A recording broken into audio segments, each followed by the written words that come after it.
નમસ્કાર વિદ્યાર્થી મિત્રો, ડીઆરપી એજ્યુકેશનમાં આપ સૌનું સ્વાગત છે। આજે હું તમારા માટે લઈને આવ્યો છું આવનારી કોન્સ્ટેબલની પરીક્ષા માટે મોસ્ટ આઈએમપી ટોપ 30 ક્વેશ્ચન। એટલે કે અહીંયા આપણે ખાખીનું મેરેથોન નામનું આ લેક્ચર તમારા માટે છે। ખૂબ જ મોસ્ટ આઈએમપી ટોપ 30 ક્વેશ્ચન્સ આ વિડીયોની અંદર મેં સોલ્વ કરાવેલા છે। ઘણા બધા ચેપ્ટર કરવાની કરી છે અને તે ક્વેશ્ચન અહીંયા આઈએમપી પ્રકારનું સ્ટ્રક્ચર તમને આપવાનો છે, બરાબર। એટલે કે દરેક ક્વેશ્ચનમાં તમને નવું શીખવા મળશે। દરેક ક્વેશ્ચનને ચેપ્ટર વાઇઝ તમને એક સારો એવો કોન્સેપ્ટ પણ જાણવા મળશે, બરાબર।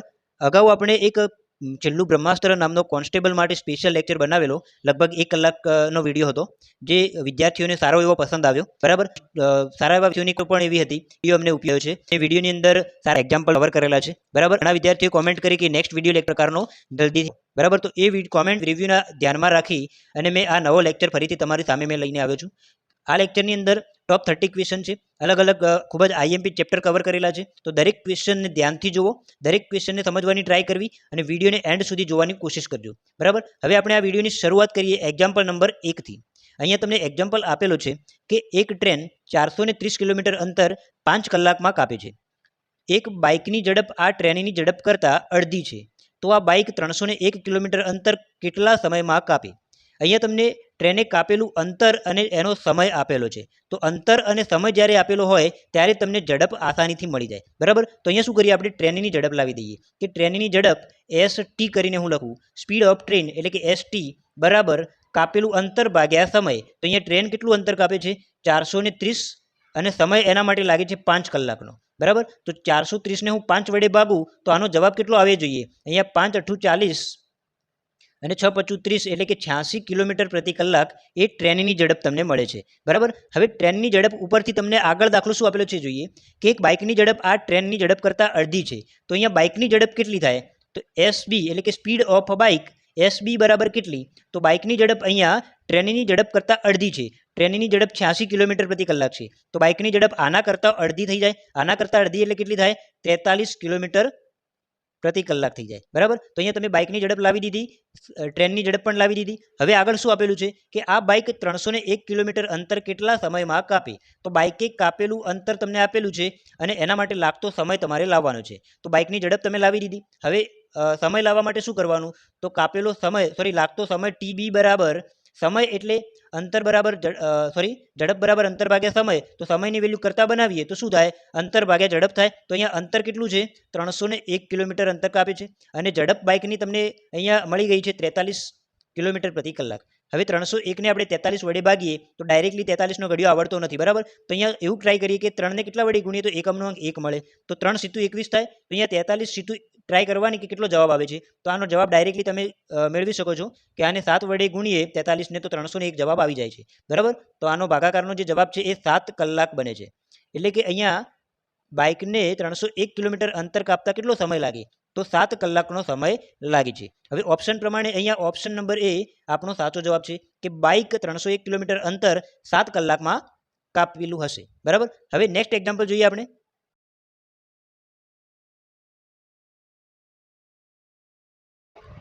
એક્ઝામ્પલ નંબર 2 જોઈએ મિત્રો કે 45 કિલોમીટર પ્રતિ કલાકની ઝડપથી 5 કલાક સુધી ગાડી ચલાવવામાં આવે તો કુલ કેટલું અંતર કાપશે?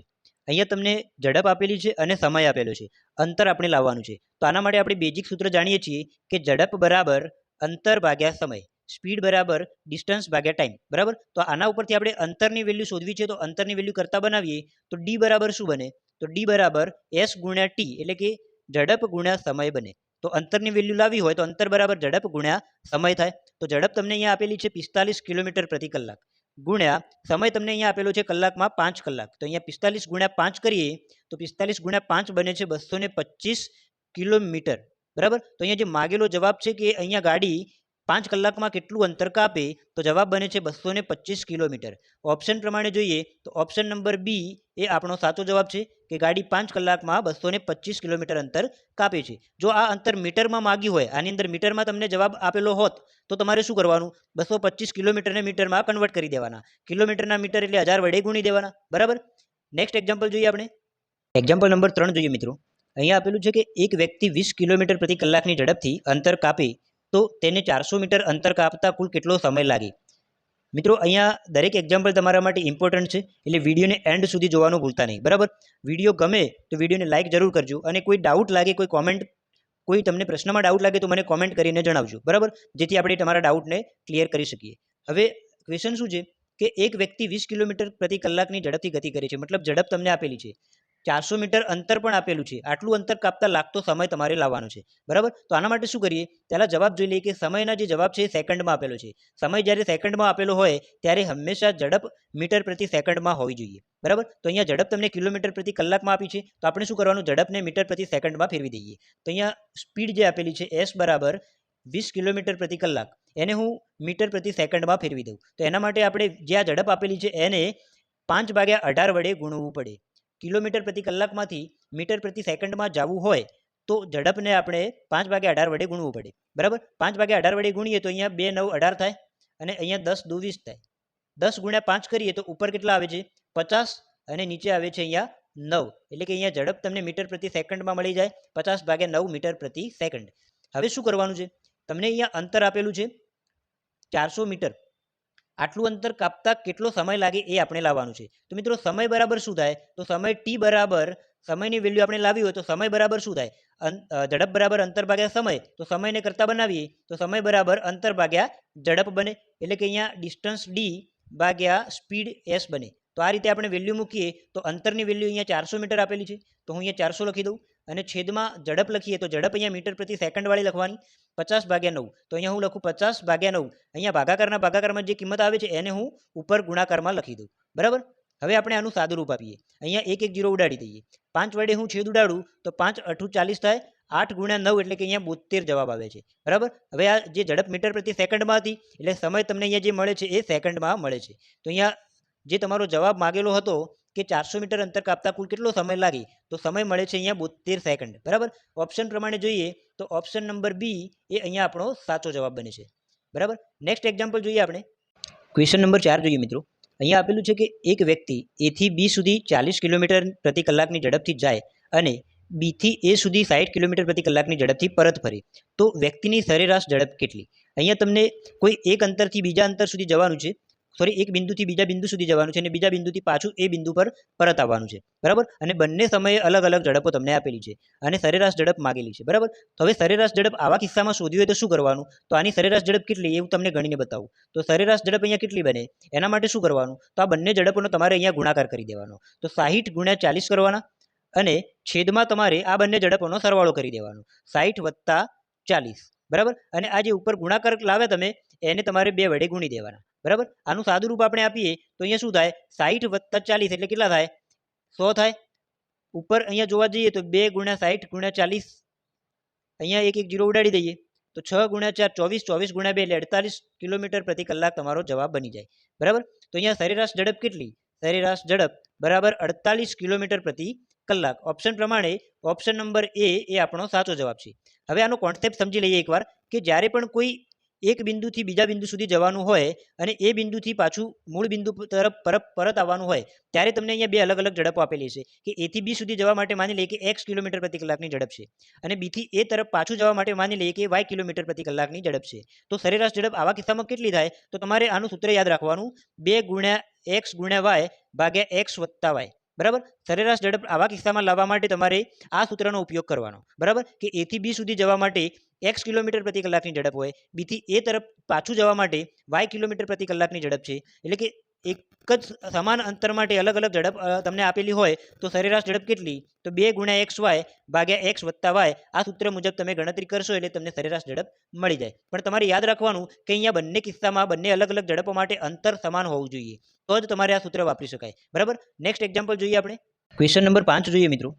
અહીંયા આપેલું છે કે 108 કિલોમીટર પ્રતિ કલાકની ઝડપથી દોડતી ટ્રેન 15 સેકન્ડમાં કેટલું અંતર કાપે. અહીંયા એક્ઝામ્પલમાં તમને 2 વસ્તુ આપેલી છે, કે કિલોમીટર પ્રતિ કલાકમાં ઝડપ અને સેકન્ડમાં સમય આપેલો છે. અંતર આપણે લાવવું છે, અંતરના જવાબ તમને અહીંયા મીટરમાં આપેલા છે. અંતર જ્યારે મીટરમાં હોય ત્યારે સમય સેકન્ડમાં હોવો જોઈએ અને ઝડપ મીટર પ્રતિ સેકન્ડમાં હોવી જોઈએ, બરાબર. તો અહીંયા આપણે અંતર લાવવું છે, તો અંતરનું સૂત્ર શું બને, તો અંતર d બરાબર સ્પીડ ઇન્ટુ ટાઈમ થાય, ઝડપ ગુણ્યા સમય કરીએ તો અંતર મળી જાય, બરાબર. તો આની અંદર આપણે કિંમતો મૂકીએ જે આપેલી છે. s એટલે કે ઝડપ તમને અહીંયા આપેલી છે 108 કિલોમીટર પ્રતિ કલાક, તો અહીંયા હું લખું 108 કિલોમીટર પ્રતિ કલાકને આપણે મીટર પ્રતિ સેકન્ડમાં ફેરવી દઈએ તો એના માટે અહીંયા 5/18 વડે આપણે ગુણવું પડે. હવે ગુણા સમય એટલે કે ટીની વેલ્યુ અહીંયા લખવાની છે 15 સેકન્ડ, તો અહીંયા હું લખી દઉં 15. હવે આનું આપણે સાદું રૂપ આપી દઈએ તો અહીંયા 18 × 108 થાય, 15 × 6 કરીએ તો 15 × 90 થાય, 90 × 5 કરીએ તો અહીંયા આવે છે જવાબ 450 મીટરમાં જવાબ મળશે મિત્રો. અહીંયા તો અંતર તમને અહીંયા મળી જાય છે, કાપેલું અંતર કેટલું તો 450 મીટર જેટલું. ઓપ્શન પ્રમાણે અહીંયા ઓપ્શન નંબર એ આપણો સાચો જવાબ બને છે. મિત્રો અહીંયા તમારે ખાસ એક વસ્તુ યાદ રાખવાનું કે જ્યારે પણ અંતરનો જવાબ મીટરમાં માગેલો હોય ત્યારે સમય સેકન્ડમાં હોવો જોઈએ અને ઝડપ મીટર પ્રતિ સેકન્ડમાં હોવી જોઈએ. બરાબર, જ્યારે સમયનો જવાબ માગેલો હોય અને સમય સેકન્ડમાં હોય ત્યારે ઝડપ મીટર પ્રતિ સેકન્ડમાં ઝડપ મીટર પ્રતિ સેકન્ડમાં હોવી જોઈએ. બરાબર, તો આપણે આ ધ્યાન રાખવાનું છે આ પ્રકારના દાખલામાં કે ઝડપને મીટર પ્રતિ સેકન્ડમાં ફેરવી અને પછી જ આ પ્રકારનો દાખલો ગણવો. બરાબર, નેક્સ્ટ એક્ઝામ્પલ જોઈએ. ક્વેશ્ચન નંબર 6 જોઈએ મિત્રો. અહીંયા તમને આપેલું છે કે બે ટ્રેનની ઝડપનો ગુણોત્તર 7:8 છે. જો બીજી ટ્રેન 400 કિલોમીટરનું અંતર 5 કલાકમાં કાપે તો પહેલી ટ્રેનની ઝડપ શોધો. અહીંયા બીજી ટ્રેનનું અંતર અને સમય તમને આપેલા છે અને પહેલી ટ્રેનની ઝડપ તમારે લાવવી છે. બરાબર, તો આના માટે આપેલી વિગતો પ્રમાણે એક સ્ટેપ બાય સ્ટેપ આપણે જોઈએ. સૌથી પહેલાં શું આપેલું છે કે બે ટ્રેનની ઝડપનો ગુણોત્તર આપેલો છે. તો અહીંયા હું ગુણોત્તર લખી દઉં કે પહેલી ટ્રેનની ઝડપ S1 હોય અને બીજી ટ્રેનની ઝડપ S2 હોય તો આનો ગુણોત્તર શું થાય? S1/S2, 7/8 એટલે કે 7/8 બને. હવે આગળ શું આપેલું છે કે બીજી ટ્રેન 400 કિલોમીટરનું અંતર 5 કલાકમાં કાપે છે. તો બીજી ટ્રેન માટે કાપેલું અંતર અને સમય તમને આપેલા છે. તો અંતર અને સમય આપેલા હોય તો ઝડપ મળી જાય. તો અહીંયા બીજી ટ્રેનની ઝડપ પહેલાં આપણે લાવી દઈએ. તો S2 એટલે કે બીજી ટ્રેનની ઝડપ કેટલી? તો અંતર ભાગ્યા સમય જેટલી. તો અંતર અહીંયા આપેલું છે 400 કિલોમીટર અને સમય તમને આપેલો છે અહીંયા 5 કલાક. તો અહીંયા હું સાદું રૂપ આપવા જાઉં તો 405 વડે ભાગીએ તો આનો જવાબ બને છે 80 કિલોમીટર પ્રતિ કલાક. એટલે કે S2 બીજી ટ્રેનની ઝડપ તમને મળે છે 80 કિલોમીટર પ્રતિ કલાક. હવે આપણે લાવવાની છે કે પહેલી ટ્રેનની ઝડપ કેટલી? તો પહેલી ટ્રેનની ઝડપ લાવવા માટે આ S2 ની વેલ્યુ જે તમે લાવ્યા એને તમારે આ ગુણોત્તરની અંદર મૂકી દેવાની. બરાબર, તો S2 ની વેલ્યુ આની અંદર મૂકીએ તો શું થાય? તો S1/S2 ની કિંમત અહીંયા તમે લાવ્યા છો 80 કિલોમીટર પ્રતિ કલાક બરાબર 7/8. આમાંથી આપણે S1 ની કિંમત કરતા બનાવીએ તો S1 પર શું મળે કે પ્રથમ ટ્રેનની ઝડપે S1 ના મળે તો S બરાબર 80 ને હું અહીંયા ઉપર ગુણાકારમાં લાવી દઉં તો 7 × 80 બને અને છેદમાં અહીંયા આપેલા છે 8. અહીંયા છેદ ઉડાડીએ તો 8×80 એટલે કે અહીંયા આવી જાય છે 10. 10 × આપણે 7 કરીએ તો આનો જવાબ તમને મળે છે 70 કિલોમીટર પ્રતિ કલાક. બરાબર, તો માગેલો જવાબ શું છે કે પ્રથમ ટ્રેનની ઝડપ કેટલી? તો 70 કિલોમીટર પ્રતિ કલાક જેટલી. બરાબર, તો અહીંયા તમારો સાચો જવાબ બને છે 70 કિલોમીટર પ્રતિ કલાક. ઓપ્શન પ્રમાણે અહીંયા ઓપ્શન નંબર બી એ આપણો સાચો જવાબ છે મિત્રો. નેક્સ્ટ એક્ઝામ્પલ જોઈએ આપણે. ક્વેશ્ચન નંબર 7 જોઈએ મિત્રો કે 20,000 રૂપિયાનું 5% લેખે 2 વર્ષનું ચક્રવૃદ્ધિ વ્યાજ કેટલું થાય? મિત્રો 2 વર્ષનું ચક્રવૃદ્ધિ વ્યાજ શોધવું છે એના માટે તમારી પાસે એક કોમન સૂત્ર હોય છે ચક્રવૃદ્ધિ વ્યાજ શોધવા માટે. બરાબર, પણ આપણે આ દાખલો સૂત્ર મુજબ ગણવાના નથી. આના માટે હું તમને એક પાસ્કલ ટ્રાયેંગલનો નિયમ સમજાવીશ. એ નિયમ મુજબ આપણે આ દાખલો સોલ્વ કરીશું. બરાબર, તો 2 વર્ષ માટે ચક્રવૃદ્ધિ વ્યાજ પૂછે ત્યારે તમારે અહીંયા 2:1 નામનો આ એક રેશિયો યાદ રાખવાનો. બરાબર, કે 2 વર્ષ માટે ચક્રવૃદ્ધિ વ્યાજ શોધવું હોય તો તમારે આ 2:1 નામનો રેશિયો ગુણોત્તર યાદ રાખવાનો. બરાબર, આટલો ગુણોત્તર લખ્યા પછી શું કરવાનું? તો અહીંયા 2 ની નીચે તમારે આ 20,000 ના 5% કાઢીને લખવાના. 20,000 ના 5% કેટલા થાય? તો 20,000 × 5/100. બરાબર, એનું સાદું રૂપ આપીએ તો 5% અહીંયા બને છે 1,000 રૂપિયા. તો 20,000 ના 5% એટલે કે 1,000 રૂપિયા બને. આના પછી શું કરવાનું? તો આ 1,000 જે આવ્યા એના ફરીથી તમારે 5% કાઢીને લખવાના. તો 1,000 ના 5% એટલે 1,000 × 5/100 એનું સાદું રૂપ તમે આપો તો તમને 50 રૂપિયા જવાબ મળે. તો એ 50 રૂપિયા તમારે આ 1 ની નીચે લખવાના. બરાબર, ફરી એકવાર કહી દઉં કે આ 2 ની નીચે તમારે 20,000 ના 5% કાઢીને લખવાના. 1 ની નીચે તમારે આ 1,000 જે તમે લાવ્યા એના ફરીથી તમારે 5% કાઢી અને 1 ની નીચે લખવાના. બરાબર, આના પછી શું કરવાનું? તો અહીંયા તમને સમજાવું. આ 2 ને 1000 સાથે ગુણી અને નીચે લખવાના. તો 2 × 1000 એટલે 2000. પછી અહીંયા પ્લસ કરવાનું. 1 ને 50 સાથે ગુણી અને નીચે લખવાના. તો 1 × 50 તો અહીંયા આવી જાય 50. પછી આ 2000 અને 50નો સરવાળો કરો તો અહીંયા મળે છે 2050 રૂપિયા. તો અહીંયા જે તમારો જવાબ મળે છે ચક્રવૃદ્ધિ વ્યાજનો એ 2050 રૂપિયા છે. મતલબ કે 20,000નું 5% લેખે 2 વર્ષનું ચક્રવૃદ્ધિ વ્યાજ 2050 રૂપિયા બને છે. બરાબર, આટલી ગણતરી કરવાથી તમારો જવાબ મળી જાય છે. તો અહીંયા ઓપ્શન પ્રમાણે ઓપ્શન નંબર એ આપણો સાચો જવાબ છે. બરાબર, હવે કોઈ વિદ્યાર્થી એમ કે સાહેબ 3 વર્ષનું ચક્રવૃદ્ધિ વ્યાજ પૂછ્યું હોય તો કઈ રીતે ગણવું? તો એના માટે આપણે એક્ઝામ્પલ નંબર 8 જોઈએ. ક્વેશ્ચન નંબર 8 જોઈએ મિત્રો કે આ 80,000 રૂપિયાનું 10% લેખે 3 વર્ષનું ચક્રવૃદ્ધિ વ્યાજ કેટલું થાય? તો અહીંયા આપણે 3 વર્ષ માટે ચક્રવૃદ્ધિ વ્યાજ કેવી રીતે ગણવું એના માટે જોઈએ. 2 વર્ષનું આપણે આગળ જોઈ લીધું. આના માટે શું કરવાનું, 3 વર્ષનું ચક્રવૃદ્ધિ વ્યાજ પૂછે ત્યારે તમારે સૂત્ર વાપરવાનું નથી, પણ આ ગુણોત્તર યાદ રાખવાનો 3:3:1. બરાબર. 2 વર્ષનું ચક્રવૃદ્ધિ વ્યાજ પૂછે તો તમારે ગુણોત્તર યાદ રાખવાનો છે 2:1. 3 વર્ષ માટે પૂછે તો 3:3:1 નામનો ગુણોત્તર યાદ રાખવાનો. બરાબર. હવે શું કરવાનું છે, તો આગળ જે મેથડ ફોલો કરી એ જ મેથડ અહીંયા પણ ફોલો કરવાની છે. તો અહીંયા શું કરીએ કે આ 3ની નીચે તમારે આ 80,000ના 10% કાઢીને લખવાના. 80,000ના 10% કેટલા થાય, 8,000 રૂપિયા થાય. કેવી રીતે થાય, તો 80,000 ગુણ્યા 10 ભાગ્યા 100 એનું સાદું રૂપ આપો એટલે તમને જવાબ મળી જાય. તો અહીંયા 80,000ના 10% નીકળે છે 8,000 રૂપિયા. તો આ 3ની નીચે તમારે 8,000 લખવાના. આના પછી આ બીજા નંબરના જે 3 છે એની નીચે તમારે આ 8,000 જે તમે લાવ્યા એના 10% ફરીથી કાઢવાના. 8,000ના 10% કેટલા થાય, તો 800 થાય. તો એ આ 3ની નીચે લખવાના. બરાબર. ફરીથી ત્રીજા નંબરના સ્ટેપમાં શું કરવાનું, તો 1ની નીચે તમારે આ જે તમે 800 લાવ્યા એના ફરીથી 10% કાઢવાના. બરાબર. તો 800ના 10% કેટલા થાય, 80 થાય. તો અહીંયા તમારે લખવાના છે 80. બરાબર. હવે આગળનું સ્ટેપ જોઈએ. અહીંયા આ જે તમે 3ની નીચે 8,000 લખ્યા છે આ બંનેનો ગુણાકાર કરી દેવાનો. 3 અને 8,000નો ગુણાકાર કેટલો થાય, 24,000 થાય. પ્લસ કરવાનું અહીંયા 3 અને 800નો તમારે અહીંયા ગુણાકાર કરી દેવાનો, તો એ તમને મળશે 2400. ફરીથી પ્લસ કરવાનું, 1 અને 80નો ગુણાકાર કરવાનો, તો 1 અને 80 કેટલા થાય, 80 થાય. બરાબર. હવે આ જે તમે 3 સંખ્યાઓ લાવ્યા એ 3 સંખ્યાનો સરવાળો કરો એટલે તમને 3 વર્ષનું ચક્રવૃદ્ધિ વ્યાજ મળી જાય. બરાબર. તો અહીંયા 24,000 છે, તો અહીંયા 24 ને 2 26,000, 26,480. તો અહીંયા જવાબ બને છે તમારો 26,480 રૂપિયા. તો મિત્રો આ રીતે તમે 3 વર્ષનું ચક્રવૃદ્ધિ વ્યાજ પણ કોઈ પણ સૂત્ર વગર ગણી શકો છો. બરાબર. તો અહીંયા ઓપ્શન પ્રમાણે ઓપ્શન નંબર એ આપણો સાચો જવાબ બની જાય છે. હવે અહીંયા તમને એક એક્ઝામ્પલ આપું, એનો જવાબ તમારે મને કોમેન્ટમાં જણાવવાનો છે. બરાબર, કે એનું ચક્રવૃદ્ધિ વ્યાજ કેટલું થાય. તો અહીંયા તમારા માટે હોમવર્કમાં એક ક્વેશ્ચન છે, ક્વેશ્ચન નંબર એ નામ આપું છું અહીંયા, અને તમારે આન્સર એ નામથી કોમેન્ટ કરવાનો છે. તો અહીંયા તમારી પાસે ક્વેશ્ચન છે કે 50,000 રૂપિયાનું 5% લેખે 2 વર્ષનું ચક્રવૃદ્ધિ વ્યાજ ખાલી જગ્યા થાય. બરાબર. તો આનો જવાબ તમારે મને કોમેન્ટમાં જણાવવાનો છે કે 50,000 રૂપિયાનું 5% લેખે 2 વર્ષનું ચક્રવૃદ્ધિ વ્યાજ કેટલું થાય. બરાબર. આગળના દાખલા જે સોલ્વ કર્યા એના આધારે આનો જવાબ જે પણ આવે કોમેન્ટમાં જણાવો. આપણે નેક્સ્ટ એક્ઝામ્પલ જોઈએ. ક્વેશ્ચન નંબર 9 જોઈએ મિત્રો. તમને આપેલું છે કે ₹1250નું 4% લેખે 2 વર્ષનું ચક્રવૃદ્ધિ વ્યાજ અને સાદા વ્યાજનો તફાવત કેટલો થાય. આવો દાખલો ઘણીવાર પૂછાય છે કે ચક્રવૃદ્ધિ વ્યાજ અને સાદા વ્યાજનો તફાવત કેટલો.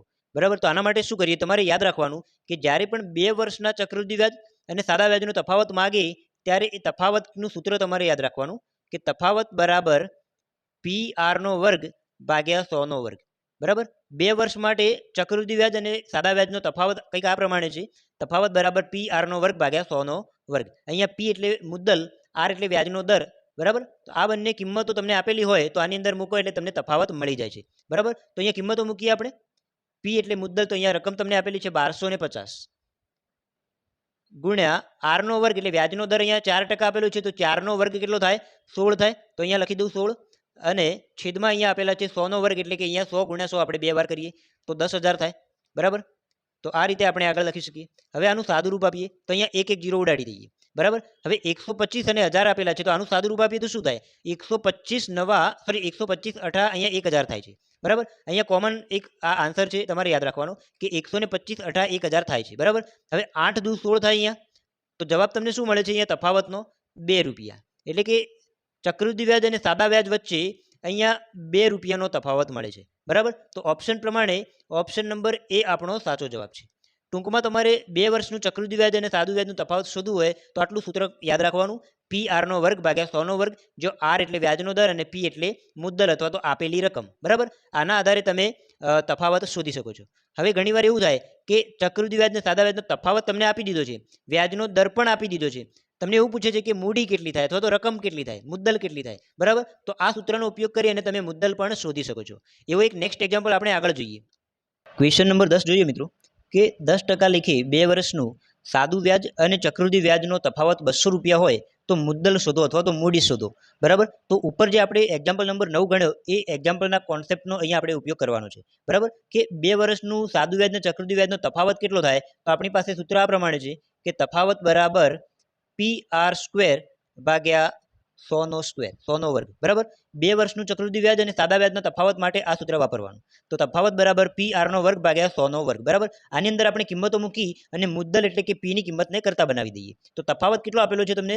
200 રૂપિયા આપેલો છે, તો અહીંયા લખીએ 200 બરાબર P ગુણ્યા R એટલે વ્યાજનો દર. તો R નો વર્ગ અહીંયા કેટલો થાય? 10% લખીએ એટલે વ્યાજનો દર 10% થાય. તો 10 નો વર્ગ કેટલો થાય? 100 થાય. અને છેદમાં અહીંયા લખીએ 100નો વર્ગ એટલે કેટલા થાય? 10,000 થાય. 100 ગુણ્યા 100 એટલે 10,000 લખાય, બરાબર. હવે અહીંયા 2 0 ઉડાડી દઈએ તો જવાબ શું મળે છે? P ની વેલ્યુ અહીંયા કરતા બનાવીએ તો P બરાબર આ 100 ને અહીંયા 200ના ગુણાકારમાં લઈ જઈએ તો અહીંયા જવાબ બને છે 20,000 રૂપિયા, બરાબર. તો માગેલ મુદ્દલનો જવાબ તમને મળે છે 20,000 રૂપિયા. એટલે કે ઓપ્શન પ્રમાણે ઓપ્શન નંબર એ આપણો સાચો જવાબ છે. નેક્સ્ટ એક્ઝામ્પલ જોઈએ આપણે મિત્રો. એક્ઝામ્પલ નંબર 11 જોઈએ. અહીંયા ભાગીદારીનો એક પ્રશ્ન છે. ઘણીવાર આ ભાગીદારીના પ્રશ્નો પરીક્ષામાં પૂછાય છે, બરાબર. તો અહીંયા આ એક તમારા માટે સારો એવો કોન્સેપ્ટ છે આ ચેપ્ટરને સમજવાનો. તો ક્વેશ્ચન શું છે કે A અને B એક ધંધો અનુક્રમે 50,000 અને 60,000 રૂપિયા લઈને શરૂ કરે છે. જો વર્ષના અંતે નફો 44,000 રૂપિયા થાય તો નફાની વહેંચણી મુજબ એને કેટલી રકમ મળે? મતલબ કે નફામાંથી એને કેટલા રૂપિયા મળે એ આપણે ગણવાનું છે, બરાબર. હવે ભાગીદારીની અંદર જ્યારે પણ વ્યક્તિ અમુક રૂપિયાની રકમ રોકાણ કરે છે ત્યારે સૌથી પહેલાં તમારે શું કરવાનું? એમના રોકાણનો ગુણોત્તર લાવી દેવાનો, બરાબર. તો અહીંયા A અને B ના રોકાણનો ગુણોત્તર કેટલો થાય? તો અહીંયા શું થાય? A 50,000 રૂપિયા આપે છે અને B 60,000 આપે છે. તો અહીંયા 50,000 અને 60,000 નો ગુણોત્તર કરીએ તો કેટલો થાય? 50,000 ભાગ્યા 60,000. તો અહીંયા 4 4 0 ડાયરેક્ટલી ઉડી જાય. તો ગુણોત્તર શું બને? A અને B ના રોકાણનો 5:6 બને, બરાબર. હવે આના ઉપરથી આપણે શું સમજીએ કે A નું રોકાણ 5 ભાગ છે અને B નું રોકાણ 6 ભાગ છે, બરાબર. કુલ કેટલા ભાગ છે? અહીંયા કુલ ભાગ તમારે સૌથી પહેલા આટલો ગુણોત્તર લાવ્યા પછી કુલ ભાગ લાવી દેવાના. તો કુલ ભાગ કેટલા છે અહીંયા? તો 5 + 6, 5 + 6 એટલે 11 ભાગનું અહીંયા ટોટલ રોકાણ થાય છે, બરાબર. હવે નફાની ગણતરી જ્યારે થાય ત્યારે એને કેટલી રકમ મળી? તો એના માટે શું કરવાનું? આ 11 ભાગમાંથી એના કેટલા ભાગ છે? 5 ભાગ છે, બરાબર. તો એને કેટલો નફો મળે? તો કુલ નફાના 5/11 આટલા ભાગ નફો એને મળે. બીને કેટલો નફો મળે? તો કુલ ભાગના 6/11, કુલ ભાગના 6/11 આટલા ભાગ બીને નફો મળે, બરાબર. તો હવે આપણે શું કરવાનું કે કુલ નફો તમને 44,000 રૂપિયા આપેલો છે. તો એને મળતો નફો કેટલો? એને મળતો નફો, જો એને મળતી રકમ આપણે લાવવી હોય તો શું કરવાનું? 44,000 જે આપેલા છે એ 44,000નો આપણે 5/11 ભાગ લાવી દેવાનો, બરાબર. એટલે એને મળતી રકમ તમને મળી જાય. તો એને કેટલી રકમ મળે છે? અહીંયા 44,000ના 5/11 ભાગ. તો આનું આપણે સાદું રૂપ આપી દઈએ. અહીંયા 11 ચોક 44 થાય. તો અહીંયા આવી જાય 4,000. 4,000 ગુણ્યા 5 કરીએ તો જવાબ તમને મળે છે અહીંયા 20,000 રૂપિયા, બરાબર. મતલબ કે એને મળતો હિસ્સો અહીંયા નફાની અંદર જોવા જઈએ તો 20,000 રૂપિયા મળે છે. તો અહીંયા રકમ પ્રમાણે ઓપ્શન પ્રમાણે જોઈએ તો ઓપ્શન નંબર એ આપણો સાચો જવાબ બની જાય છે, બરાબર. હવે એવું પૂછે કે બીને કેટલી રકમ મળે છે? તો હવે 44,000 નફામાંથી એને 20,000 મળી ગયા તો બીને કેટલા મળ્યા હોય? 24,000 રૂપિયા મળ્યા હોય, બરાબર. તો બી બરાબર બીને મળતો નફો કેટલો? તો 24,000 રૂપિયા. આ રીતે પણ તમે બાદબાકી કરી અને લાવી શકો, અથવા તો તમારે ડાયરેક્ટલી ગણવું હોય તો 6/11 બીના ભાગમાં આવતી રકમ કેટલી? તો કુલ નફાના 6/11 ભાગ. તો 44,000ના તમે 6/11 કરો એટલે તમને બીને મળતી રકમ મળી જાય છે, બરાબર. નેક્સ્ટ એક્ઝામ્પલ જોઈએ આપણે. એક્ઝામ્પલ નંબર 12 જોઈએ મિત્રો. એક્ઝામ્પલ 11 જોયો એ જ મુજબ અહીંયા આ પ્રકારનો એક્ઝામ્પલ છે. 11માં એક્ઝામ્પલમાં શું હતું કે 2 વ્યક્તિ ભાગીદારીમાં હતા. અહીંયા આ એક્ઝામ્પલમાં 3 વ્યક્તિ ભાગીદારીમાં જોડાય છે અને વર્ષના અંતે અમુક રૂપિયા નફો મળે છે. તો એને અથવા બીને અથવા સીને દરેક વ્યક્તિ દીઠ નફો કેટલો મળે આપણે શોધવાનું છે. તો આના માટે શું કરીએ? પેલો 2 વ્યક્તિ માટે આપણે ગુણોત્તર લાવ્યા, અહીંયા આપણે 3 વ્યક્તિના મૂડી રોકાણનો ગુણોત્તર લાવી દેવાનો, બરાબર. એટલે કે A, B અને C જે મૂડી રોકાણ કરે છે એ મૂડી રોકાણનો તમારે અહીંયા ગુણોત્તર લાવી દેવાનો. તો A જેમ B જેમ C તમારે અહીંયા લાવવાનું થાય, બરાબર. એના માટે શું કરવાનું? 20,000, 30,000 અને 40,000 આ ત્રણનો આપણે ગુણોત્તર લઈએ તો કોમન જે 0 આવે છે ડાયરેક્ટલી ઉડાડી દઈએ. તો અહીંયા 4 0 ત્રણેયમાંથી ઉડાડી દઈએ તો શું ગુણોત્તર બને છે? 2, 3 અને 4 બને છે, બરાબર. તો અહીંયા આપણે લખી દઈએ 2, 3 અને 4. મતલબ કે A જેમ B જેમ C કેટલા મળ્યા તમને? 2:3:4 મળ્યા, બરાબર. હવે શું કરવાનું? આના ઉપરથી આપણે એવું સમજીએ કે A નો અહીંયા ભાગીદારીમાં 2 ભાગ છે, B નો હિસ્સો 3 ભાગ છે અને C નો હિસ્સો 4 ભાગ છે, બરાબર. કુલ કેટલા ભાગ અહીંયા છે? તો કુલ કેટલી ભાગીદારી છે અહીંયા? કુલ ભાગ આપણે લાવી દેવાના પહેલા. તો કુલ ભાગ બરાબર 2 + 3 + 4, 2 ભાગ, 3 ભાગ અને 4 ભાગ. તો આનું ટોટલ કેટલું થાય? 3 ને 2 5 અને 4 9 ભાગ થાય ટોટલ, બરાબર. હવે એને મળતો હિસ્સો કેટલો? તો એને કુલ 9 ભાગમાંથી 2 ભાગ રોકાણ કર્યું, બરાબર. તો એને મળતો નફો કેટલો થાય? તો એને મળતો નફો કેટલો થાય? 2 ભાગ એના અને કુલ ભાગ 9. તો એને મળતો નફો કેટલો થાય? કુલ નફાના 2/9 ભાગ, બરાબર. એવી જ રીતે તમને એવું પૂછે કે બીને મળતો નફો કેટલો? તો બીને કેટલા ભાગ રોકાણ કર્યું છે? 3 ભાગ રોકાણ કર્યું. કુલ કેટલા ભાગ હતા? 9 ભાગ. તો અહીંયા લખી દઈએ 9. સીને મળતો નફો કેટલો? તો અહીંયા 4/9 બને, બરાબર. ટોટલ 4 ભાગ રોકાણ કર્યું છે અને કુલ ભાગ 9 છે. 9 ભાગમાંથી 4 ભાગ સીને મળે, 9 ભાગમાંથી 3 ભાગ બીને મળે અને 9 ભાગમાંથી 2 ભાગ એને મળે છે, બરાબર. હવે આપણને રકમમાં શું પૂછ્યું છે કે એને કેટલા રૂપિયા નફો મળે? તો એને મળતો નફો, એનો નફો બરાબર કુલ નફાના 2/9 ભાગ. કુલ નફો કેટલો છે અહીંયા? 45,000. તો 45,000નો 2/9 ભાગ આપણે નીકાળીએ તો 45,000 ગુણ્યા 2/9 બને. અહીંયા આપણે છેદ ઉડાડીએ તો 9 × 5 = 45, એટલે અહીંયા 5,000 આવે. 5,000 ગુણ્યા 2 એટલે કે 10,000 રૂપિયા અહીંયા જવાબ મળે છે તમને, બરાબર. મતલબ કે એને મળતો નફો 10,000 રૂપિયા છે. કુલ 45,000 રૂપિયાના નફામાંથી એને 10,000 રૂપિયા મળે છે. તો ઓપ્શન પ્રમાણે ઓપ્શન નંબર એ આપણો સાચો જવાબ છે, બરાબર. હવે એવું પૂછે કે બીને કેટલા રૂપિયા નફો મળે છે? તો તમારે શું કરવાનું? 45,000ના 3/9 ભાગ લાવી દેવાના. સીને કેટલા રૂપિયા નફો મળે છે એવું પૂછે તો 45,000ના 4/9 ભાગ તમારે લાવી દેવાના, બરાબર. તો આ રીતે તમે ત્રણેય વ્યક્તિઓને મળતા નફાની રકમ શોધી શકો છો. નેક્સ્ટ એક્ઝામ્પલ જોઈએ આપણે. એક્ઝામ્પલ નંબર 13 જોઈએ કે એ અને બી ભાગીદારીમાં એક ધંધો શરૂ કરે છે. એનું રોકાણ બી કરતાં 4 ગણું છે. તો તેમનો કુલ નફો 60,000 રૂપિયા હોય તો એની નફાની રકમ શોધો. મિત્રો, અહીંયા એ અને બીની ભાગીદારીની અંદર તમને કેટલા રૂપિયાનું રોકાણ છે એવું નથી આપ્યું, પણ એટલું કહ્યું છે કે એનું રોકાણ બી કરતાં 4 ગણું છે.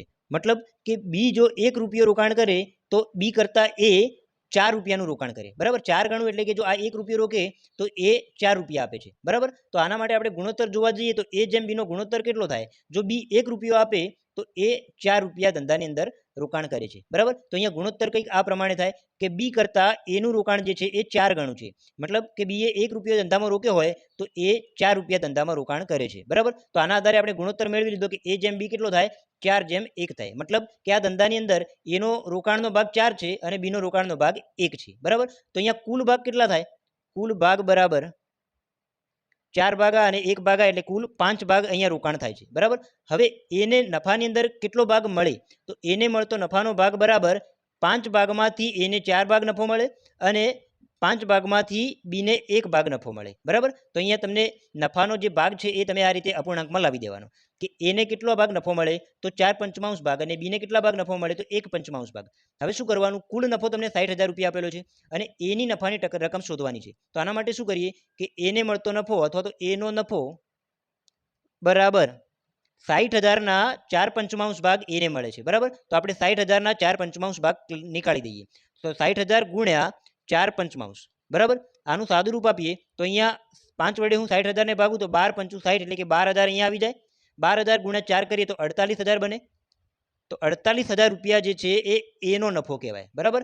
મતલબ કે 60,000 રૂપિયા કુલ નફામાં એનો નફાનો ભાગ કેટલો? તો 48,000 રૂપિયા. તો અહીંયા ઓપ્શન પ્રમાણે ઓપ્શન નંબર એ આપણો સાચો જવાબ છે. હવે બીને કેટલી રકમ મળે છે? તો બીને મળતી નફાની રકમ શોધવી હોય તો અહીંયા એને 48,000 મળ્યા તો 60,000માંથી 48,000 એના હોય તો બાકી કેટલા રહ્યા?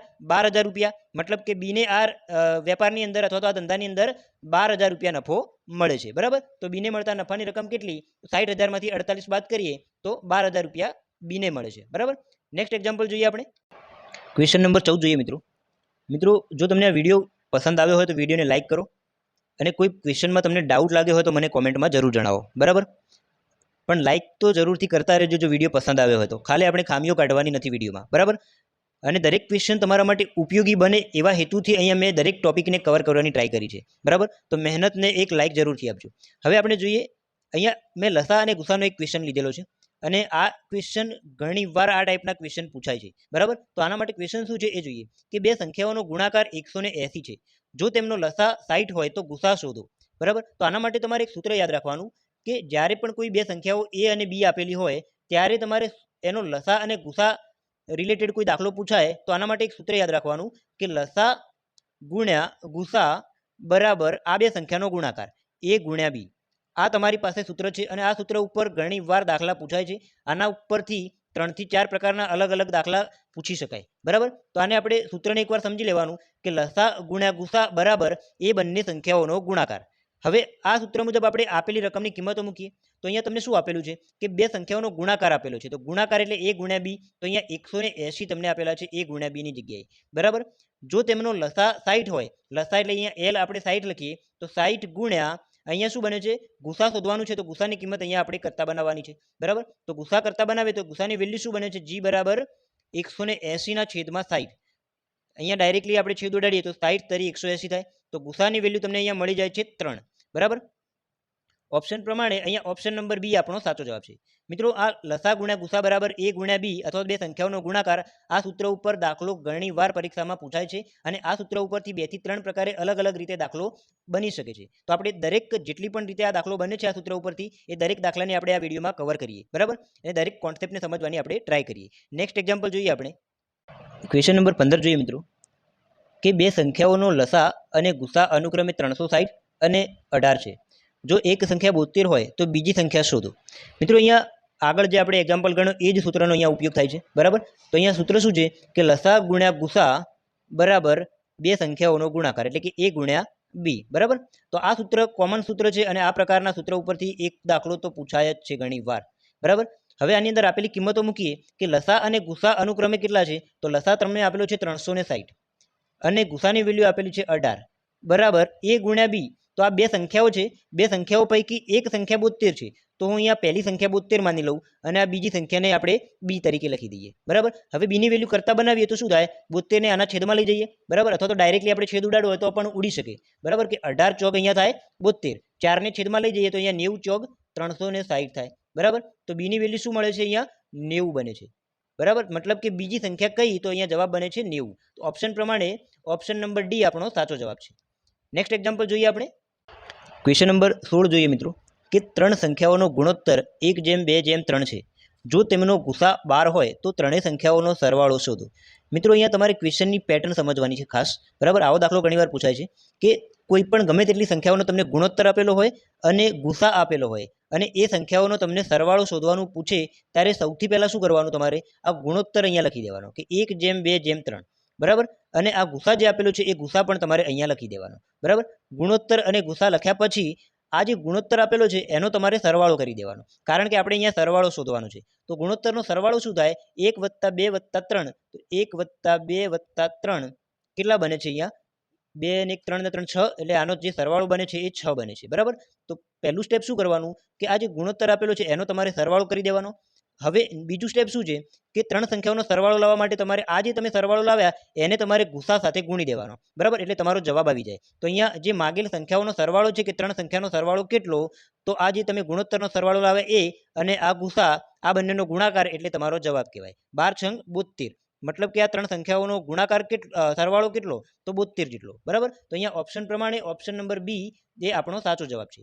અહીંયા તમને ક્વેશ્ચનની પેટર્ન ખાસ તમારે યાદ રાખવાની કે સંખ્યાઓનો ગુણોત્તર આપેલો હોય, ગુસા આપેલો હોય અને સંખ્યાનો સરવાળો શોધવાનું પૂછે તો શું કરવાનું, ગુણોત્તરનો સરવાળો કરવાનો અને એ જે સરવાળોનો જવાબ આવે એને તમારે ગુસા સાથે ગુણી દેવાનો. બરાબર, એટલે તમને સંખ્યાઓનો સરવાળો મળી જાય છે. હવે ઘણીવાર દાખલાની અંદર એવું પણ પૂછેલું હોય કે ત્રણ સંખ્યાનો ગુણોત્તર આપેલો છે અને અહીંયા ગુસાની જગ્યાએ લસા આપેલો છે, તો તમારે સરવાળો કેવી રીતે લાવવો, તો એના માટે આપણે આના પછીનો એક્ઝામ્પલ જોઈએ. ક્વેશ્ચન નંબર 17 જોઈએ, કે બે સંખ્યાઓનો લસા 48 છે. જો તે બંને સંખ્યાઓનો ગુણોત્તર 2:3 હોય તો તેમનો સરવાળો શોધો. આગળના એક્ઝામ્પલમાં શું હતું કે ગુસા આપેલો હતો અને ગુણોત્તર આપેલો હતો અને સરવાળો તમને પૂછ્યો હતો. બરાબર, આ એક્ઝામ્પલમાં તમને લસા આપેલો છે અને ગુણોત્તર આપેલો છે અને સરવાળો આપણે શોધવાનો છે. હવે લસા આપેલો હોય ત્યારે શું કરવાનું, પહેલાં તમારે ગુસા લાવી દેવાનો. લસા ઉપરથી ગુસા કેવી રીતે આવે, તો એના માટે શું કરીએ, અહીંયા હું તમને જણાવું. સૌથી પહેલાં આપણે ગુસા લાવવાનો છે. તો ગુસા બરાબર અહીંયા જે લસા આપેલો છે એ લસાને તમારે આ જે સંખ્યાઓ આપેલી છે ને, જે ગુણોત્તરનો આંકડો આપેલો છે એ ગુણોત્તરના ગુણાકાર વડે ભાગી દેવાનો. બરાબર, તો ગુસા લાવવા માટે ગુસા બરાબર લસા ભાગ્યા ગુણોત્તરનો ગુણાકાર. બરાબર, અહીંયા શું લખી શકાય, ગુણોત્તરનો ગુણાકાર. બરાબર, તો ટૂંકમાં અહીંયા તમારે ગુસા લાવવો હોય તો ગુસા જી બરાબર લસા કેટલો આપેલો છે તમને, 48 આપેલો છે. તો 48 ના છેદમાં આ ગુણોત્તરનો ગુણાકાર કરીને લખવાનો. તો 2 × 3 કેટલા થાય, 6 થાય. તો અહીંયા હું 6 લખું. 48 ને હું 6 વડે ભાગું તો આનો જવાબ આવે છે 8. બરાબર, તો ગુસાની કિંમત તમને મળી ગઈ 8. હવે આ ગુસા આવ્યા પછી આ એક્ઝામ્પલ આગળના એક્ઝામ્પલના જેવો જ બની ગયો. બરાબર, કે ગુસા આપેલો હોય, ગુણોત્તર આપેલો હોય તો દાખલો કેવી રીતે ગણવો, આગળ એક્ઝામ્પલ ગણ્યો એના જેવો જ આ એક્ઝામ્પલ હવે બની ગયો. બરાબર, પણ અહીંયા તમારે એક્સ્ટ્રા સ્ટેપ શું કરવાનું હતું કે લસા ઉપરથી તમારે પહેલા ગુસા લાવવાનો હતો. હવે ગુસા આવી ગયા પછી શું કરવાનું છે એ આપણે આગળ જોયું, એ પ્રમાણે જોઈએ. તો અહીંયા ગુણોત્તરનો તમારે સરવાળો કરી દેવાનો. ગુણોત્તર 2:3 છે તો 2 + 3 કેટલા થાય, 5 થાય. ગુણોત્તરનો સરવાળો જે આવે છે એને તમારે ગુસા સાથે ગુણી દેવાનો, એટલે તમને માગેલ સંખ્યાનો સરવાળો મળી જાય. બરાબર, તો અહીંયા માગેલ સંખ્યાઓનો સરવાળો કેટલો, તો આ જે ગુણોત્તરનો સરવાળો આવે એ ગુણ્યા ગુસા, એટલે 8 × 5 એટલે 8 × 5 = 40. તો 40 એ તમારો માગેલો જવાબ છે અહીંયા. બરાબર, તો ઓપ્શન પ્રમાણે જોઈએ તો ઓપ્શન નંબર બી એ આપણો સાચો જવાબ છે. અહીંયા તમારે એક્સ્ટ્રા સ્ટેપ એટલું જ કરવાનું કે લસા ઉપરથી પહેલાં ગુસા લાવવાનો. તો ગુસા કેટલો થાય? તો લસા ભાગ્યા ગુણોત્તરનો ગુણાકાર. આ જે ગુણોત્તર આપેલો છે એનો ગુણાકાર કરી અને એને તમારે લસાના છેદમાં લખી દેવાનું, બરાબર? એટલે તમને ગુસા મળી જાય. ગુસા મળી ગયા પછી આગળ એક્ઝામ્પલ ગણ્યું એ જ રીતે તમારે એનો સરવાળો લાવી દેવાનો. સરવાળો લાવવા શું કરવાનું? તો આ ગુણોત્તરનો તમારે સરવાળો કરી એને ગુસા સાથે ગુણી દેવાનો, બરાબર? એટલે તમને માગેલો જવાબ મળી જાય છે. નેક્સ્ટ એક્ઝામ્પલ જોઈએ આપણે. ક્વેશ્ચન નંબર 18 જોઈએ મિત્રો કે 36 માણસો એક કામ 25 કલાકમાં પૂર્ણ કરે છે, તો 15 કલાકમાં આ કામ પૂર્ણ કરવા વધુ કેટલા માણસોની જરૂર પડે? અહીંયા વધુ શબ્દ વાપરેલો છે, બરાબર? એટલે આ દાખલામાં તમારે આ વધુ શબ્દ ઉપર ભાર આપવાનો છે, બરાબર? અહીંયા શું છે એ જોઈએ. 36 માણસો 25 કલાકમાં કામ કરે છે, તો 15 કલાકમાં કેટલા માણસોની જરૂર પડે? તો એના માટે આપણી પાસે સૂત્ર છે કે M1D1 બરાબર M2D2. ઓકે, તો આ સૂત્ર મુજબ કિંમતો મૂકીએ તો શું જવાબ આવે એ જોઈએ. તો અહીંયા M1D1 એટલે કે 36 માણસો અને 25 કલાક. તો અહીંયા 36 ગુણ્યા 25 બરાબર M2D2. તો M2 કેટલા છે? અહીંયા માણસોની સંખ્યા શોધવાની છે આપણે, બરાબર? અને D2 ની વેલ્યુ એટલે કે અહીંયા 15 કલાક આપેલા છે. હવે આમાંથી M2 કરતા બનાવીએ તો 15 આના છેદમાં જાય, બરાબર? તો M2 શું બને? તો M2 બરાબર મળે છે અહીંયા 36 ગુણ્યા 25 અને છેદમાં આવે છે 15, બરાબર? 15 આપણે બે ભાગ પાડીએ તો આવું થાય ને, 3 પંચું 15. 3 થી અહીંયા છેદ ઉડાડીએ તો 12 તરી 36 અને અહીંયા 5 5 25 એટલે અહીંયા આવે 5. તો 12 ગુણ્યા 5 એટલે 12 પંચું 60 માણસો અહીંયા હોય, બરાબર? એટલે કે 60 માણસો 15 કલાકમાં આ આખું કામ પૂર્ણ કરે છે. પણ તમને અહીંયા શું માગેલું છે કે વધુ કેટલા માણસોની જરૂર પડી? વધુ એટલે કે 36 માણસો તો હતા જ, બીજા નવા કેટલા માણસો આપણે એમાં ઉમેરીએ તો આ કામ 15 કલાકમાં પૂરું થાય? તો આના માટે શું કરવાનું? ટોટલ અહીંયા 60 માણસો થાય, એમાંથી 36 માણસો આપણી જોડે ઓલરેડી હતા પહેલાં, એ બાદ કરી દઈએ. તો 60માંથી 36 બાદ કરીએ તો કેટલા આવે છે? 24 માણસો બીજા નવા જોડાયા, બરાબર? એટલે કે નવા 36થી વધારે બીજા કેટલા માણસોની જરૂર પડી? 24 માણસોની જરૂર પડી આપણે આ કામ 15 કલાકમાં પૂરું કરવા માટે, બરાબર? તો આ વધુ કેટલા માણસોની જરૂર પડે એના માટે તમારે આ ધ્યાન રાખવાનું, બરાબર? તો અહીંયા સાચો જવાબ શું બને? 60 નહીં પણ 24 તમારો સાચો જવાબ બને છે. ઘણીવાર વિદ્યાર્થીઓ આટલું ગણી અને 60 પણ ટીક કરી દે છે. અહીંયા વધુ શબ્દ ઉપર ભાર મૂકીને તમારે આ એક ધ્યાનમાં રાખવા જેવી બાબત છે, બરાબર? નેક્સ્ટ એક્ઝામ્પલ જોઈએ આપણે. એક્ઝામ્પલ નંબર 19 જોઈએ મિત્રો કે 20 માણસો 4 કલાકમાં 30 ઝાડ વાવે છે. જો 4 માણસો કામ છોડીને જતા રહે તો 12 કલાકમાં કેટલા ઝાડ વાવી શકાય? તો આના માટે શું કરીએ આપણે? એક કોમન સૂત્ર છે કે M1D1 ભાગ્યા W1 બરાબર M2D2 ભાગ્યા W2, બરાબર? આ કોમન સૂત્ર છે. આ સૂત્રનો ઉપયોગ કરીને આ પ્રકારનો દાખલો આપણે સોલ્વ કરીએ. શું કરીએ? પહેલાં M1D1 ભાગ્યા W1 એટલે પહેલી કન્ડિશન શું આપેલી છે? 20 માણસો એટલે M1, 4 કલાક એટલે D1 અને 30 ઝાડ એટલે W1, બરાબર? તો આની કિંમતો મૂકી દઈએ આની અંદર. તો શું થાય? અહીંયા આવે છે 20 ગુણ્યા D1 એટલે 4 કલાક અને છેદમાં 30 ઝાડ બરાબર M2D2 ભાગ્યા W2. તો 4 માણસો અહીંયા કામ છોડીને જતા રહે છે. M2 ની વેલ્યુ ડાયરેક્ટ તમને નથી આપી કે 4 માણસો કામ છોડીને જતા રહે છે. 20 માણસો હતા, 4 માણસોએ કામ છોડી દીધું, તો કેટલા માણસો બાકી રહ્યા? 20 - 4 એટલે 16 માણસો બાકી રહ્યા. તો અહીંયા M2 ની વેલ્યુ કેટલી બને? 16 બને ગુણ્યા D2 એટલે કે સમય 12 કલાકનો સમય છે અહીંયા. તો અહીંયા D2 ની જગ્યાએ 12 કલાક મૂકીએ. W2 એટલે કે કેટલા ઝાડ વાવી શકાય એ આપણે શોધવાનું છે, બરાબર? તો આમાં W2 ની વેલ્યુ આપણે શોધવાની છે અને કરતા બનાવવાની છે. હવે આનું સાદું રૂપ આપીએ તો અહીંયા બરાબરની બંને બાજુ ઉપર આપણે છેદ ઉડાડી શકીએ, બરાબર? તો હું ડાયરેક્ટલી છેદ ઉડાડું. અહીંયા ચોગું 16 થાય, 4 પંચું અહીંયા 20 થાય, 5 છંગ 30 થાય, 6 ને હું 12 ના ગુણાકારમાં લાવું, W2 ને ઉપર લઈ જાઉં તો W2 ની વેલ્યુ શું બને? 12 ગુણ્યા 6. 12 ગુણ્યા 6 એટલે 12 છંગ 72 જવાબ તમારો બની જાય છે, બરાબર? મતલબ કે જો 4 માણસો કામ છોડીને જતા રહે તો 16 માણસો બાકી રહે અને આ 16 માણસો 12 કલાકની અંદર 72 ઝાડ વાવી શકે છે, બરાબર? તો અહીંયા ઓપ્શન પ્રમાણે ઓપ્શન નંબર એ આપણો સાચો જવાબ છે. નેક્સ્ટ એક્ઝામ્પલ જોઈએ આપણે. એક્ઝામ્પલ નંબર 20 જોઈએ મિત્રો કે કોઈ વેપારી 5000 રૂપિયામાં વસ્તુ ખરીદે છે અને આ વસ્તુ પર 20% નફો મેળવવા વેપારીને આ વસ્તુ કેટલા રૂપિયામાં વેચવી જોઈએ? મિત્રો વસ્તુની ખરીદ કિંમત આપેલી હોય અને નફાની ટકાવારી આપી હોય અને વેચાણ કિંમત લાવી છે તો શું કરવાનું તમારે? સૌથી પહેલાં અહીંયા 20% નફો મેળવવાની વાત કરે છે, બરાબર? 20% નફો એટલે કોના ઉપર?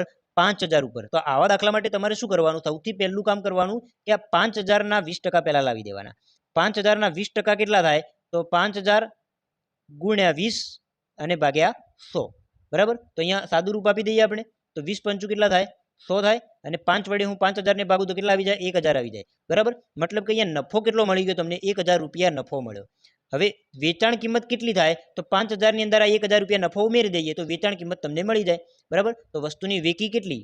5000 વત્તા 1000 રૂપિયા નફો એટલે કે 6000 રૂપિયા બને છે, બરાબર. તો અહીંયા તમારો જવાબ મળી ગયો કે વસ્તુ કેટલામાં વેચવી જોઈએ, તો વસ્તુ અહીંયા 6,000 રૂપિયામાં વેચવી જોઈએ.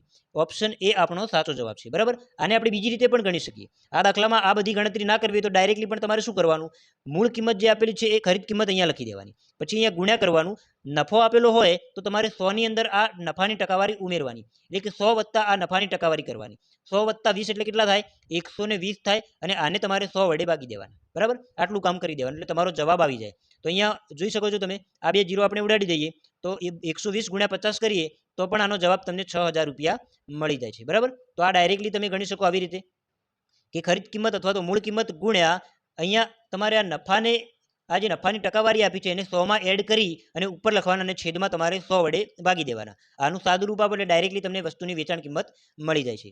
નેક્સ્ટ એક્ઝામ્પલ જોઈએ. એક્ઝામ્પલ નંબર 21 જોઈએ મિત્રો. અહીંયા તમને આપેલું છે કે એક વેપારી 10 રૂપિયામાં 11 સફરજન ખરીદે અને 11 રૂપિયામાં 10 સફરજન વેચે છે, તો વેપારીને થતા નફા અને નુકસાનની ટકાવારી શોધો. તો અહીંયા જ્યારે પણ આ પ્રકારનો દાખલો પૂછાય કે 10 રૂપિયામાં 11 વસ્તુ અને 11 રૂપિયામાં 10 વસ્તુ, આ પ્રકારની કોઈ ટકાવારીની વાત કરે ત્યારે શું કરવાનું, તો સૌથી પહેલાં તમારે અહીંયા રૂપિયા લખી દેવાના અને અહીંયા તમારે વસ્તુ લખી દેવાની, બરાબર. હવે અહીંયા કેટલા રૂપિયાની વાત કરી છે કે 10 રૂપિયામાં 11 સફરજન ખરીદે છે, તો અહીંયા 10 રૂપિયા અને 11 સફરજન. એના પછી 11 રૂપિયામાં 10 સફરજન, તો અહીંયા 11 રૂપિયા અને અહીંયા લખી દેવાના 10 સફરજન, બરાબર. હવે શું કરવાનું, તો અહીંયા આ 10 થી 10નો ગુણાકાર તમારે કરવાનો.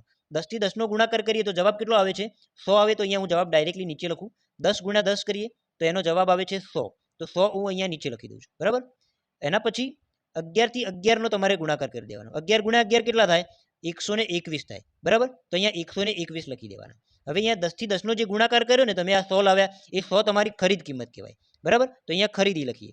અને 11 થી 11નો જે ગુણાકાર કરી 121 લાવે એ તમારી વેચાણ કિંમત કહેવાય. તો અહીંયા હું લખું વેચાણ કિંમત, બરાબર. હવે ખરીદ કિંમત અને વેચાણ કિંમત તમારી સામે આવી ગઈ.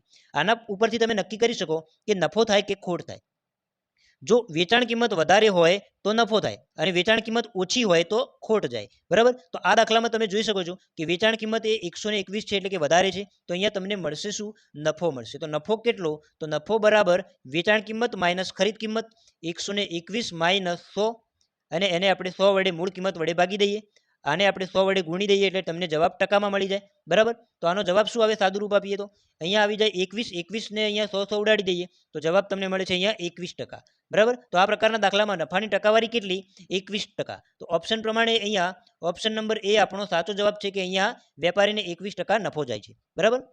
એકવાર તમારે આ કોન્સેપ્ટ યાદ રાખવાનો કે વસ્તુ લખી દેવાની અને રૂપિયા અહીંયા તમારે લખી દેવાના. એના પછી અહીંયા આ પ્રકારનો જે ગુણાકાર છે એ કરી અહીંયા તમારો જે જવાબ આવે એને ખરીદ કિંમત ગણવાની. આ જે ગુણાકાર છે એને તમારે અહીંયા લખી અને એને વેચાણ કિંમત ગણવાની. વેચાણ કિંમત વધારે હોય તો નફો થાય, વેચાણ કિંમત ઓછી હોય તો ખોટ જાય. એ રીતે તમારે અહીંયા નફો અને નુકસાનની ટકાવારી શોધી દેવાની. નેક્સ્ટ એક્ઝામ્પલ જોઈએ આપણે. ક્વેશ્ચન નંબર 22 જોઈએ મિત્રો. અહીંયા આપેલું છે કે 180 ને નાનામાં નાની કઈ સંખ્યા વડે ગુણવાથી આ સંખ્યા પૂર્ણ વર્ગ બને. સોરી, અહીંયા પૂર્ણ વર્ગ લખવાનું રહી ગયું છે. આ સંખ્યા પૂર્ણ વર્ગ બને, બરાબર. હવે આવો દાખલો ઘણીવાર પૂછાય છે, બરાબર, કે કઈ નાનામાં નાની સંખ્યા વડે ગુણવાથી અથવા ભાગવાથી આ સંખ્યા પૂર્ણ વર્ગ અથવા પૂર્ણ ઘન બને, બરાબર. તો આના માટે શું કરવાનું, સૌથી પહેલા આના અવયવ પાડી દેવાના. તો 180ના આપણે અવયવ પાડી દઈએ તો અવયવ શું થાય, 180ના અવયવ તમારી સામે છે. આને હું 2 વડે ભાગું તો અહીંયા 90 આવી જાય. આને આપણે 2 વડે ભાગીએ તો અહીંયા 45 આવી જાય. આને આપણે 3 વડે ભાગીએ તો અહીંયા 15 આવી જાય. ફરીથી આને 3 વડે ભાગીએ તો અહીંયા 5 આવી જાય, બરાબર. અને 5ને આપણે 5 વડે ભાગી શકીએ. તો ટૂંકમાં તમારી સામે અહીંયા અવયવ શું બને છે એ જોઈએ. તો 180ના અવયવ 2 ગુણ્યા 2 ગુણ્યા 3 ગુણ્યા 3 ગુણ્યા 5 આ પ્રકારે અવયવ તમારી સામે છે, બરાબર.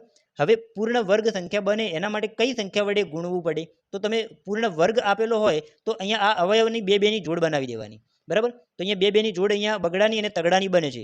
આ પાંચડાની 2 ની જોડ બનતી નથી. અહીંયા પાંચડો અહીંયા સિંગલ છે, બરાબર. તો પૂર્ણ વર્ગ સંખ્યા બનાવવા માટે તમારે શું કરવાનું, તો આ જે જોડીમાં જે સંખ્યા નથી આપી, વધારાની સંખ્યા આપી છે, એવી બીજી સંખ્યા જો 5 હોત, અહીંયા બીજા એક 5 વધારાના હોય તો આ સંખ્યા પૂર્ણ વર્ગ બને, બરાબર. મતલબ કે આપણે આ સંખ્યાને 5 વડે ગુણવાથી આપેલ સંખ્યા પૂર્ણ વર્ગ બની જાય છે. તો આ જે વધારાની સંખ્યા હતી એને આપણે જોડીમાં બનાવવી પડે. તો બીજો એક પાંચડા વડે ગુણી દઉં તો આ સંખ્યા જે છે એ આખી પૂર્ણ વર્ગ બની જાય. તો અહીંયા તમને જે જવાબ માંગેલો છે એ શું બને, ઓપ્શન નંબર સી, કે સંખ્યાને 5 વડે ગુણવાથી ગુણાયેલી સંખ્યા પૂર્ણ વર્ગ બને છે. નેક્સ્ટ એક્ઝામ્પલ જોઈએ. ક્વેશ્ચન નંબર 23 જોઈએ મિત્રો. અહીંયા આપેલું છે કે સાદુરૂપ આપો કૌંસની અંદર વર્ગમૂળમાં 3 માઇનસ 1 ભાગ્યા વર્ગમૂળમાં 3નો વર્ગ. તો આના માટે શું કરીએ, સૌથી પહેલાં કૌંસની અંદર જે સંખ્યા આપેલી છે એનું સાદુરૂપ આપી દઈએ. બરાબર, તો વર્ગને આપણે અહીંયા એમના એમ રાખીએ. વર્ગમૂળમાં 3ને હું આ વર્ગમૂળમાં 3 સાથે ગુણી દઉં. અહીંયા જ્યારે આપણે મિશ્ર અપૂર્ણાંક જે રીતે આપેલો હોય અને એને સાદા અપૂર્ણાંકમાં ફેરવીએ એવી જ રીતે આ દાખલો છે કે આને આની સાથે ગુણી અને જે જવાબ આવે એને એના અંદરથી આ બાદ કરી દેવાના. તો વર્ગમૂળમાં 3ને અહીંયા ગુણું તો વર્ગમૂળમાં 3 ગુણ્યા વર્ગમૂળમાં 3 શું જવાબ આવે? બે એક જેવી વર્ગમૂળમાં સંખ્યાઓ હોય તો આનો ગુણાકાર શું થાય?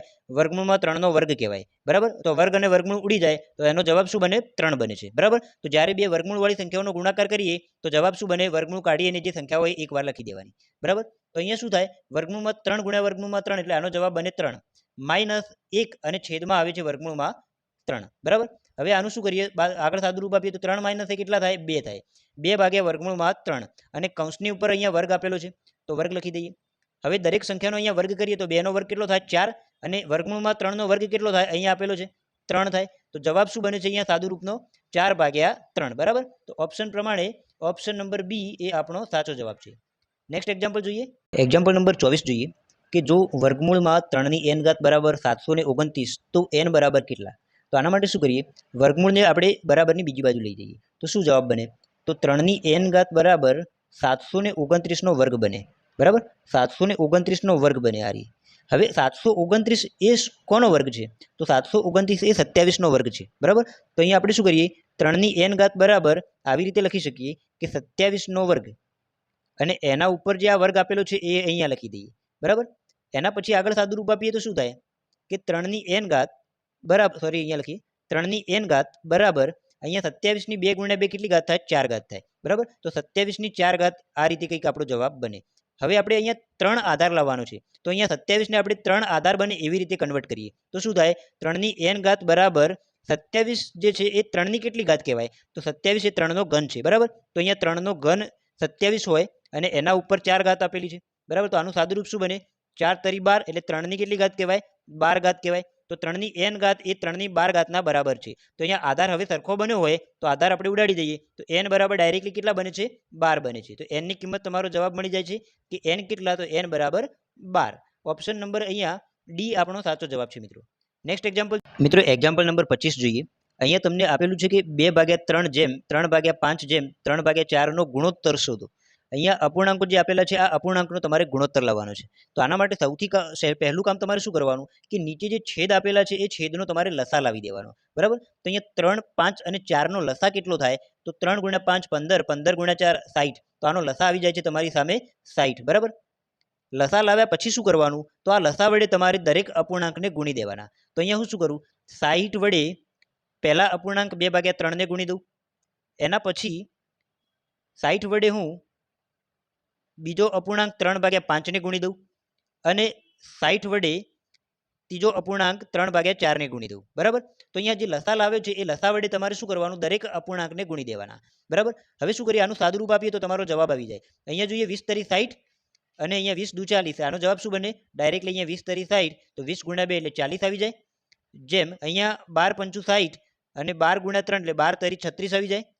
એવી જ રીતે અહીંયા 15 ચોક 60 અને 15 × 3 એટલે કે 15 તરી 45 તમારો જવાબ આવી જાય. બરાબર, તો અહીંયા જે અપૂર્ણાંકો આપેલા હતા એનો ગુણોત્તર કેટલો? 40:36:45 જેટલો. બરાબર, તો અહીંયા તમારો ફાઇનલ જવાબ મળી જાય છે. હવે ઓપ્શન પ્રમાણે જોવા જઈએ તો ઓપ્શન નંબર એ આપણો સાચો જવાબ છે અહીંયા. બરાબર, નેક્સ્ટ એક્ઝામ્પલ જોઈએ આપણે. ક્વેશ્ચન નંબર 26 જોઈએ મિત્રો.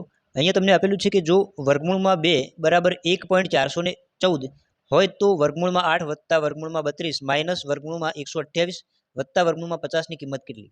તો આના માટે સૌથી પહેલાં શું કરીએ? આપણે આ રકમનું સાદુરૂપ આપી દઈએ. બરાબર, તો આનું સાદુરૂપ શું બને એ જોઈએ. તો અહીંયા જુઓ તમને આપેલું છે કે વર્ગમૂળમાં 8 તો આને આવી રીતે લખી શકાય કે 4 × 2. બરાબર, પછી વત્તા વર્ગમૂળમાં 32 તો વર્ગમૂળમાં 32ને આપણે આવી રીતે લખી શકીએ 16 દુ 32. બરાબર, એના પછી માઇનસ વર્ગમૂળમાં 128 તો આને આપણે આવી રીતે લખી શકીએ 64 × 2 64 દુ 128. બરાબર, એના પછી વત્તા વર્ગમૂળમાં 50 એટલે કે 25 × 2 25 દુ 50 થાય.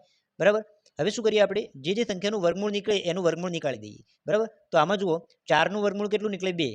તો આનો જવાબ આવે 2 વર્ગમૂળમાં 2 વત્તા આનો જવાબ શું આવે? 16નું વર્ગમૂળ નીકળે 4 તો 4 વર્ગમૂળમાં 2 માઇનસ આની અંદર 64નું વર્ગમૂળ નીકળે 8 તો 8 વર્ગમૂળમાં 2 અને વત્તા 25નું વર્ગમૂળ નીકળે છે 5, તો 5 વર્ગમૂળમાં 2, બરાબર.